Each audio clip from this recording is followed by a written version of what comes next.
Well, happening right now, APS and Acting Superintendent Ruben Hendrickson are getting ready to talk about a very serious issue, a shortage of bus drivers. That's right. This after some furious parents tell us a 7-year-old was left in the wrong neighborhood and other kids were being told to sit on the floor of the school bus or get out. I'm very angry at APS that they lost her in the first place, and I'm very upset at Herrera Bus that they dropped her off at some random bus stop. Kara Hild says for 45 minutes last Thursday, neither she nor APS officials knew where her second-grade daughter was. She says school officials told her they put her on the wrong bus and it was returning to the school. But a half hour later, she says her daughter showed up at home and said that the bus driver ordered her off at a stop outside of that neighborhood. Now, APS says there was a fill-in driver that day, and while a bus did bring a girl back to school that afternoon, it was a different bus and a different girl. That's only one bus issue that APS right now is looking into. The buses have kids sitting on the floor and they're standing up and they're on each other's laps and all the seats are all full. Rosa Maria and her sisters say they either had to sit on the floor or wait at the school for nearly an hour for the next bus. An APS official says Beale Bus Company only has enough drivers for 3 routes to and from that school when it needs 5. We'll let you know what happens at today's meeting. Well, we aren't even through the first week of school for UNM students, and already police say they have their eyes on a new student housing complex. And it's all because of a huge party last weekend that some say was downright chaotic.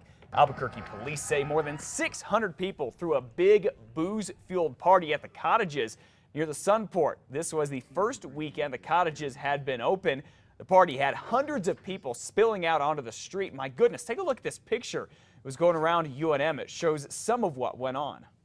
You couldn't even walk down the street without hitting people. It was kind of like a riot on the main street right there. There was tons of people. I mean, people were jumping on cars. I mean, the whole street was filled. Albuquerque police say no one was arrested at the party and officers were able to calm things down pretty easily. But the officers from the southeast area are now meeting with the apartment management to come up with plans for when things get out of hand again. They want to develop a best plan that will let students have fun and keep them safe at the same time. Well, today we should find out more about the hazing investigation into the UNM women's soccer team. Athletic Director Paul Krebs is set to talk about this, the team canceling its first game and 2 freshmen leaving the team because of all this. So instead of practice yesterday, players were interviewed about what happened Sunday night at an off-campus team party. We now know 2 freshman soccer players were so drunk an ambulance took them to UNM's hospital. And now 2 of the freshman players have already decided to leave the university altogether. I think it's really disappointing that hazing happens anywhere, especially here. It's kind of upsetting, I thought we were already past that. Like all the things we learned in high school against hazing. UNM athletics have to abide by the NCAA rules which prevent hazing, but surprisingly, hazing is not specifically mentioned anywhere in UNM's code of conduct. The university's Dean of Students, Tomas Aguirre, says he wants to implement a clear campus-wide policy on hazing. New Mexico is one of just 6 states that does not have an anti-hazing law, but that does not prevent UNM from having its own hazing policy. Deportations have resumed for the undocumented immigrants from Central America being held in Artesia. Deportations were halted after several cases of chickenpox were detected. U.S. Immigrations and Customs Enforcement says they resumed flights earlier this month. So far, more than 70 women and children have been sent back to their home countries. Right now, about 600 undocumented immigrants are being held in Artesia while they await deportation or asylum. The city is scheduled to host another town hall meeting on the issue tomorrow. After questions were raised about the deportation process, Governor Susana Martinez now saying immigrants at the Artesia facility are in fact getting due process. The governor says that Central American women and children are being given a fair chance to argue their case in court. She also slammed the federal government for failing to tackle immigration reform and says people are just confused about immigration laws.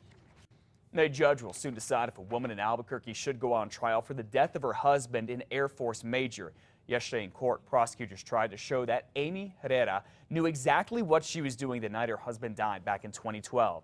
Amy told police Mark put her hands on the gun, put it in his mouth, and made her pull the trigger. But detectives say the way Amy says the gun was fired She shot him. does not match up with the evidence. Defense attorneys say it was self-defense. Well, a friend of Mark Herrera took the stand yesterday, saying Amy's story kept on changing afterward. She also says Amy told her that she was not worried about police catching her. Did you ask her whose hand was on the gun? She basically said they had nothing on her, so she wasn't worried. But another woman, Elizabeth Downs, who works with Amy, painted a different picture on the stand. She says Mark was drunk and became violent that night. We'll let you know what the judge decides. Liz? Well, it turns out the shooting at a post office in Albuquerque this week may have been a failed suicide attempt. Court documents say the man who took the gun to the post office at Broadway and Mountain office is Larry Lamascus. He works in the vehicle maintenance facility there. On Monday, a supervisor says that Lamascus pointed the gun at him. The supervisor then wrestled the gun away, and one shot was fired in the process. No one was hit. Investigators say Lamascus told them he only put one bullet in the gun meant for himself. Lamascus is charged with assault and bringing a gun to a federal facility.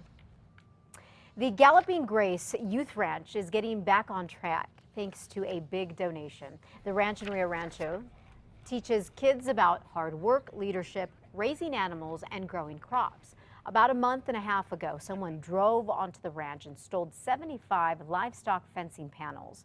Well, Albertsons stores, they have stepped up. They heard about the theft, and one store in particular collected donations.